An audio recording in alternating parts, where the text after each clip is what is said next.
La notion de puissance est centrale en géopolitique. C'est ce que nous allons essayer déjà d'aborder dans cette séance d'introduction. La notion de puissance recouvre plusieurs réalités. Un État dispose ainsi de plusieurs niveaux qu'entre autres le géopoliticien américain Joseph Neal a qualifié de trois manières différentes.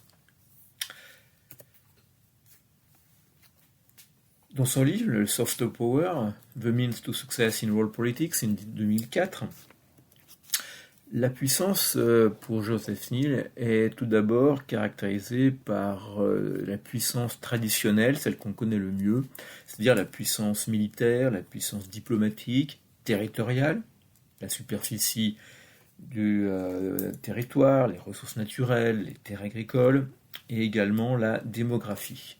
Il parle alors de hard power ou puissance dure, qui s'appuie donc sur les éléments traditionnels de la puissance d'un État, son armée, son économie, sa population, autant d'aspects visibles.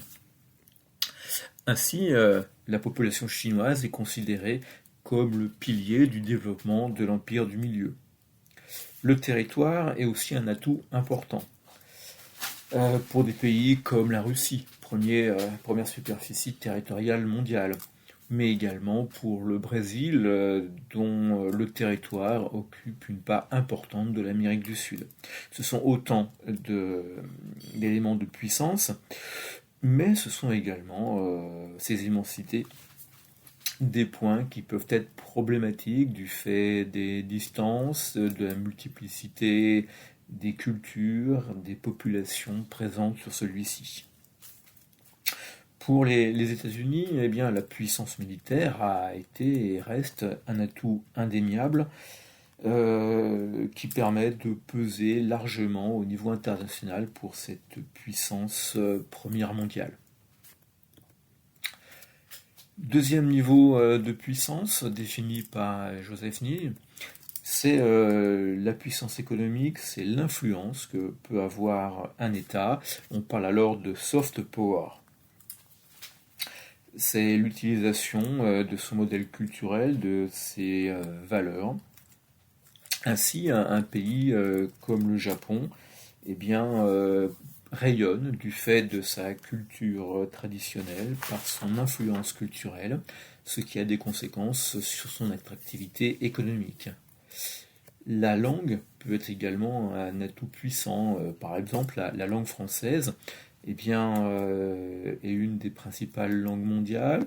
On parle également de francophonie pour les pays qui utilisent cette langue et qui, aux alentours de 2050, deviendra la deuxième plus grande langue pratiquée au monde, notamment avec la montée en puissance que l'on nous promet pour le continent africain.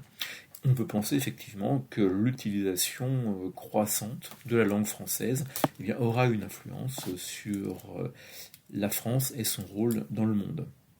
Et puis enfin, il y a une troisième dimension. On parle de puissance intelligente. Celle-ci a été, dans un premier temps, imaginée par la diplomate puis députée démocrate Suzanne Nossel. On parle alors de Smart Power, défini de la manière suivante par le Center for Strategic and International Studies de Georgetown, une approche qui souligne la nécessité d'une armée forte, mais aussi d'alliances, de partenariats et d'institutions à tous les niveaux pour étendre l'influence américaine et établir la légitimité du pouvoir américain. Il s'agit ici eh bien, d'avoir une approche qui est dite intelligente et qui vise à combiner hard power et soft power. Cette approche a été défendue par la secrétaire d'État Hillary Clinton lors de son mandat au sein de l'administration Barack Obama. Il s'agissait alors de dépasser ce qui avait été ressenti comme une approche impérialiste de l'administration Bush, de sortir un peu de ce messianisme et au contraire, eh bien, d'utiliser de manière beaucoup moins systématique l'approche coercitive, l'approche militaire, pour développer les relations internationales et conserver, avoir cette position centrale pour les États-Unis. Alors, tout au long de l'histoire, eh bien, les- la notion de puissance a donc été peu à peu affinée. C'est une approche qui est multiforme et complexe.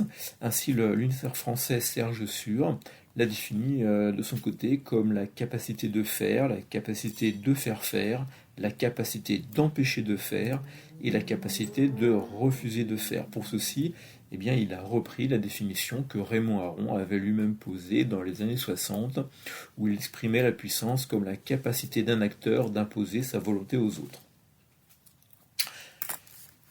Tout au long de l'histoire, eh bien, des puissances se sont affirmées, puis ensuite ont connu un déclin. La recherche d'hégémonie est donc un élément qui est particulièrement complexe, qui passe par des voies différentes, d'autant plus différentes que l'on doit s'adapter à des situations et qu'on doit tenir compte du potentiel de chacun des États qui à un moment donné apparaît sur l'échiquier. Cette puissance également est ressentie comme étant un héritage. Et classer les puissances aujourd'hui dans le monde eh bien, va demander de tenir compte de critères très spécifiques. Et très peu à ce niveau-là détiennent la vérité. Les surprises, telles qu'on a pu la voir récemment avec la guerre en Ukraine, sont nombreuses. Depuis très longtemps, cette notion de puissance a donc été une question fondamentale pour les penseurs en sciences politiques et se pose souvent la question de à partir de quel moment un hégémon va connaître une période de décadence, de déclin. On a commencé à déjà en parler du temps de Montesquieu en 1734, lorsque celui-ci rédige ses considérations sur les causes de la grandeur des Romains et de leur décadence. Mais on va retrouver ces mêmes pensées encore aujourd'hui, par exemple avec l'historien et géopoliticien Paul Kennedy, géopoliticien britannique, qui en 87 faisait paraître ce livre qui est une référence, naissance et déclin des grandes puissances. Voilà pour ce chapitre introductif. Nous retrouvons après des notions plus développées sur la puissance dans des vidéos prochaines. Je vous remercie de votre attention.